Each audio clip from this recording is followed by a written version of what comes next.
So our final speaker today is going to share with us some real cases of innovation that is in the industry. We are very happy to have the head of open innovation from GALP, Dr. Manuel Andrade, who is going to share with us the experience that is from one of the biggest companies in Portugal. Let's welcome Manuel.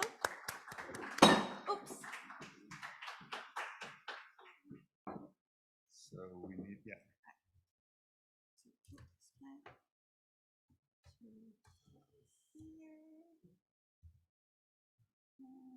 What we don't have to. No, we need to put.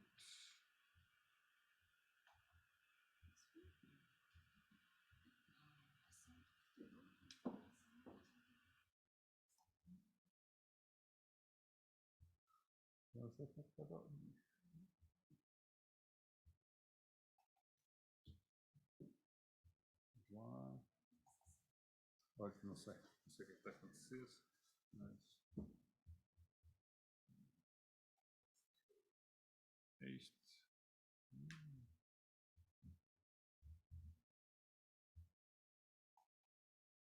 Não sei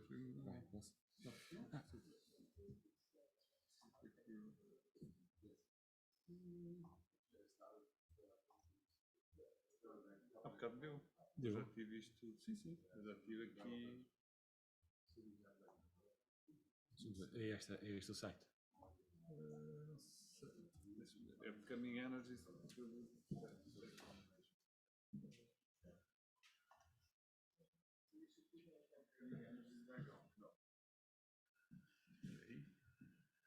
Pois, se calhar, porque isso já tem alguma cookie aí, não é? Esse mesmo. É? Isso.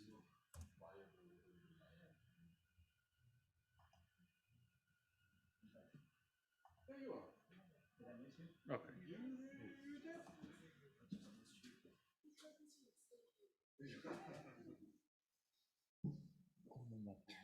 Diga? Já posso passar para ali? Ah, já foi. Não. Já temos que fazer aqui outra questão.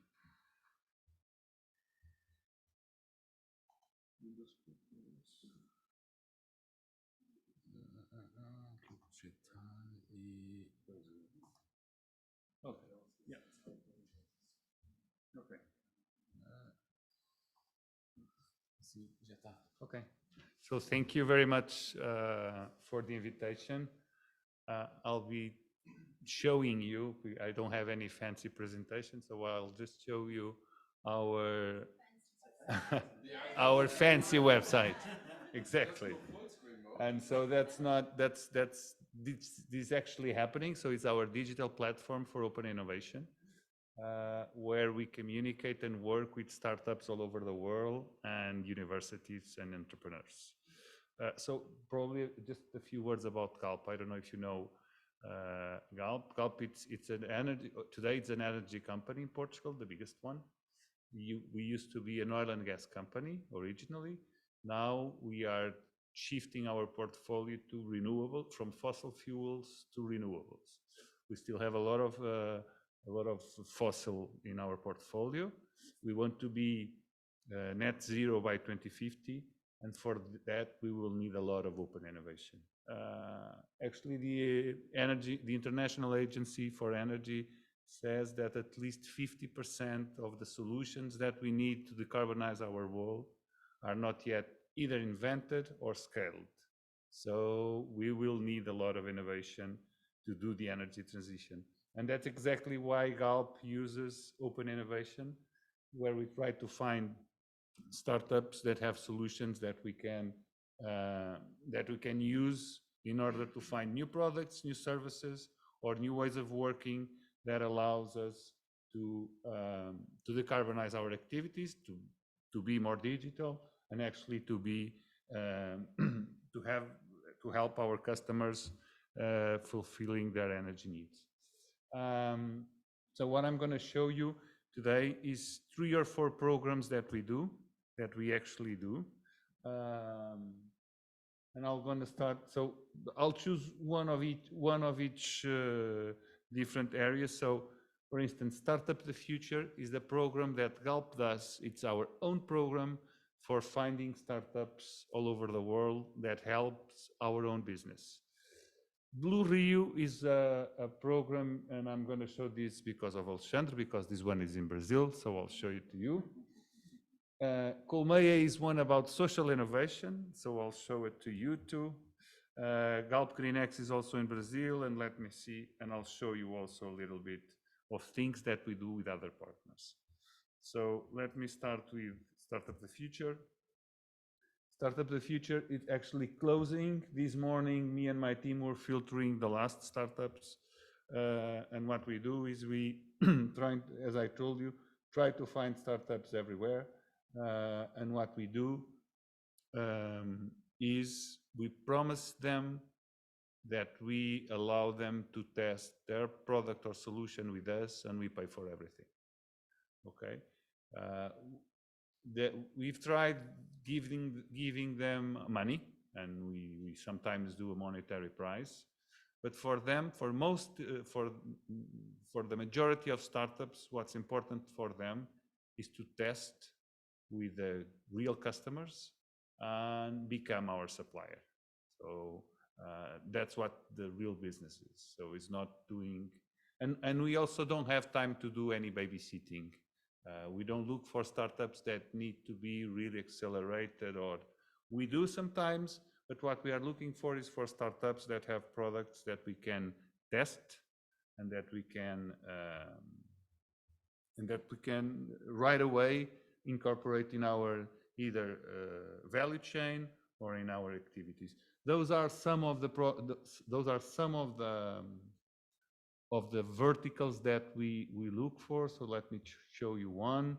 For instance, this one, decarbonizing and optimizing energy, and we are looking for things like this.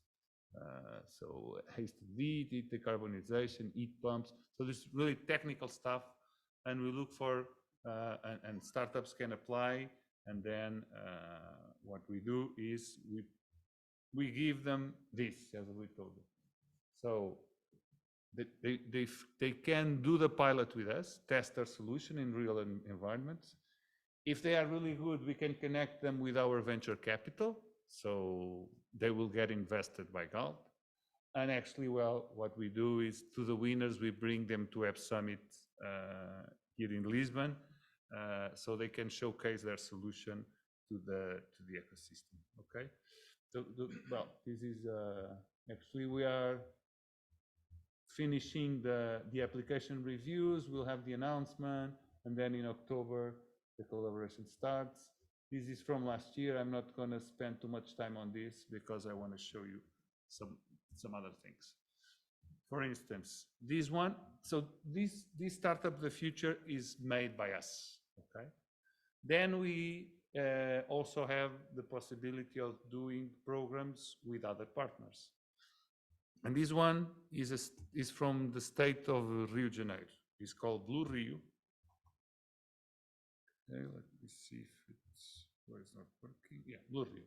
Okay, and Blue Rio was so the state of Rio de Janeiro wanted to do some upgrade in their harbors, Porto do Açu and the other port that they have in Rio de Janeiro, in the Baía de Guanabara, and so they invited a lot of companies to do some challenges in the business economy.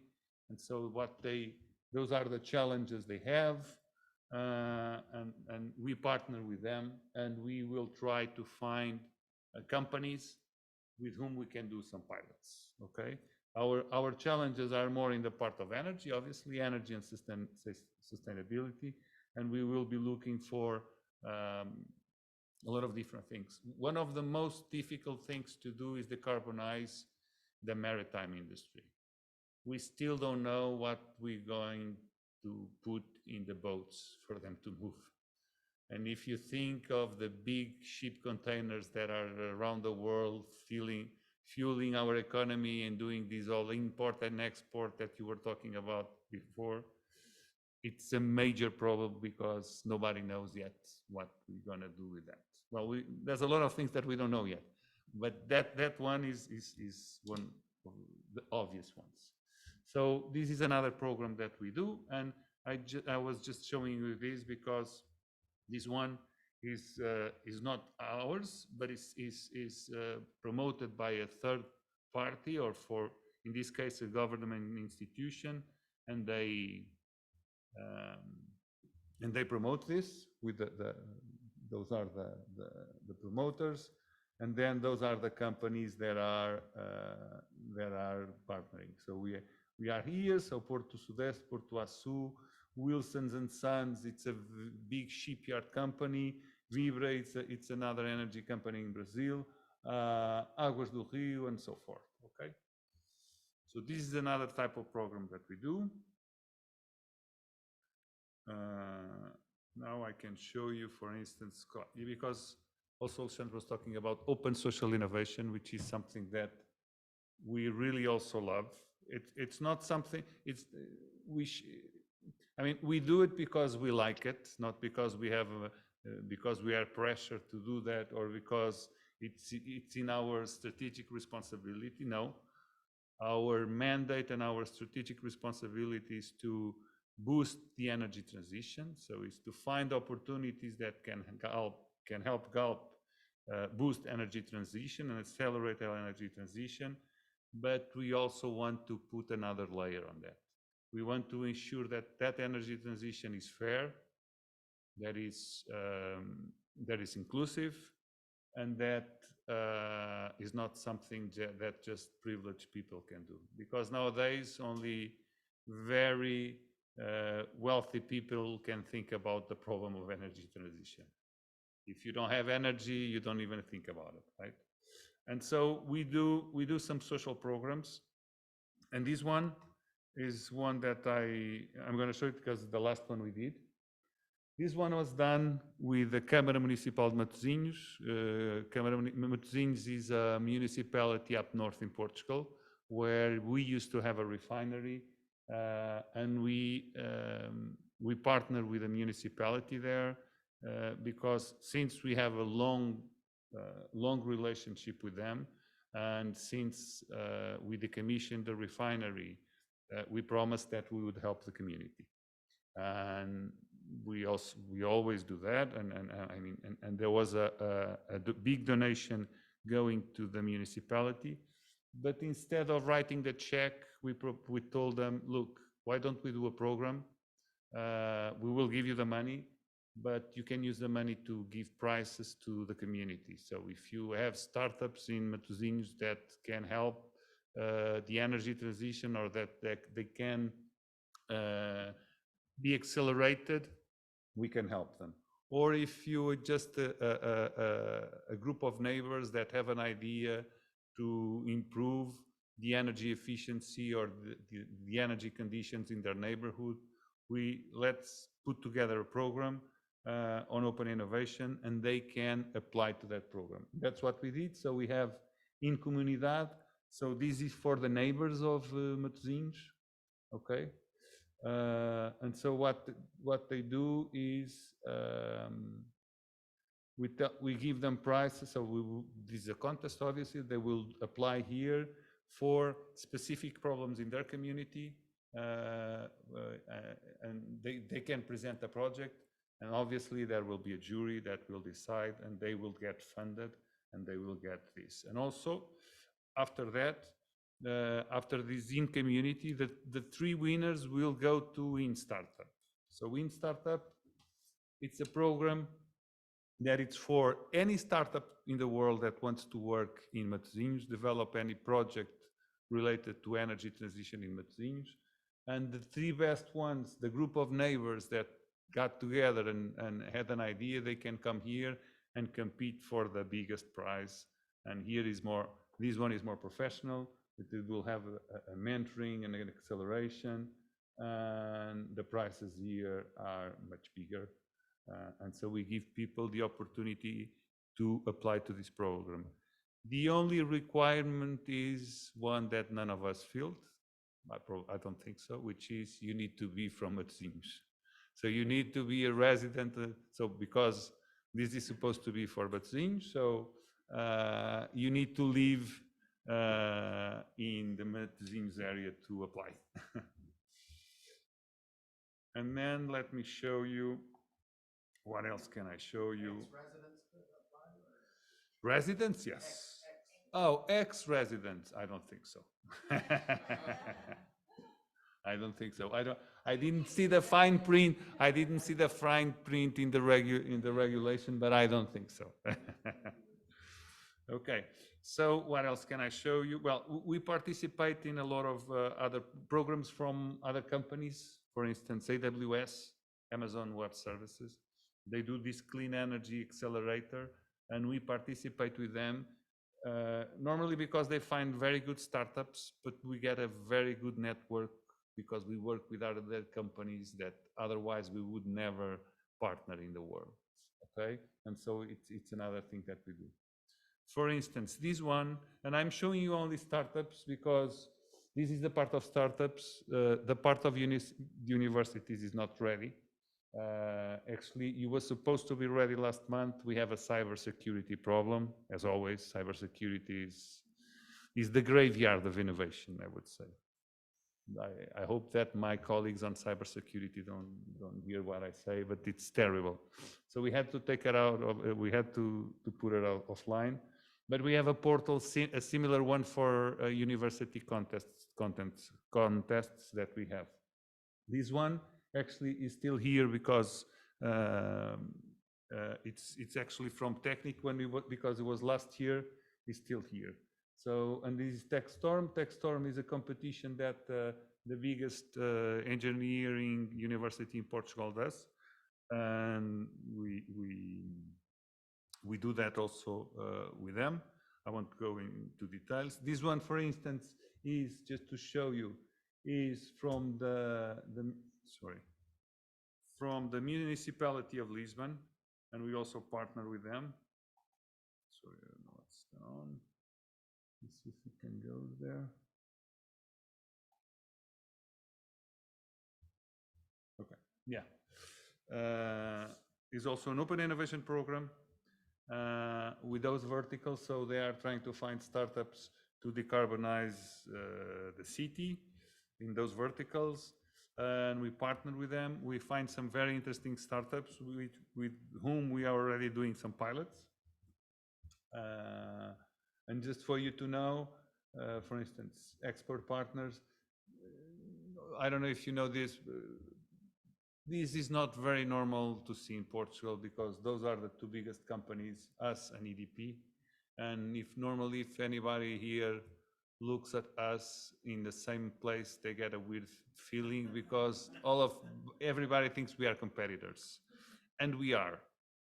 We definitely are competitive, but that's the beauty of open innovation. In open innovation, you don't have, well, you have competitors, but you have more collaboration and collaborators than competitors. So we work with them. I was telling René that yesterday we did a workshop with them. I don't know if our CEOs know, but the innovation team of EDP and the innovation team of GALP sat together and we discussed a lot of things.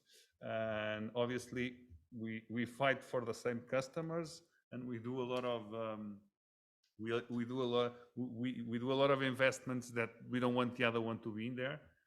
But when it comes to innovation, and especially open innovation, we partner in some projects. And yeah, I can show you. This is the last one I'll show you. This also is a good example because Repsol and us, we are also two oil companies. We are competitors. If you go on the street, we'll fight each other to get the customer, but we do open innovation programs together. We were looking for new technologies on carbon capture and removal and utilization. And so last year we did an open innovation program where we gave prizes to, so that was what we were looking for. We look for startups everywhere, Some with TRLs that were not really high, so we were looking for 3, 4 or higher, obviously, but because at the end what we want to do is do a proof of concept. And so what we promised them was, well, there was a monetary prize, but more important was funding a proof of concept, strategic industrial support, and give them our industrial infrastructures where they could try and test their solution. Well, I don't know if how much time, how long do I have, but basically this is it. This is the kind of things we do. Those are the programs, that one was in 2021, 22, and that's it. So probably let me show you if we have, in the news, probably we have some things about universities. Yes, we do have some things about universities. So those are the type of things. So this one, we partner with European Innovation Academy. We signed, let me show you, for instance, oops. We partner with some other educational programs. We signed an MOU with Nova, Universidade Nova, but we also have some things with Católica. Actually, I don't know, René, if the Católica one is here. Unicenter, well, Unicenter and Católica. I know, Flip, yes. And because we support the Unicenter and also a chair that René runs. Well, and that's it. And then we partner with universities in a lot of things. For instance, this one is with ISA. What we do is we are studying, so AgriPV, I don't know if you know what AgriPV is. It's a very interesting thing. So I don't know if you know this. It's the combination of solar photovoltaic, solar panels, and agriculture. So instead of having greenhouses, you have solar panels to shade the crops. And one big problem is in Portugal, the wine. And we need to preserve our wine and the quality of our grapes. And so we are studying with, for instance, with the ISA, Instituto Superior de Agronomia, we are studying how the shading in the Portuguese varieties of grapes should be done. And obviously producing energy at the same time, which is our main goal. Well, basically this is it. I don't know if you have any questions, but this is our open platform. That's what we do every day. And this is open innovation in the making. Thank you.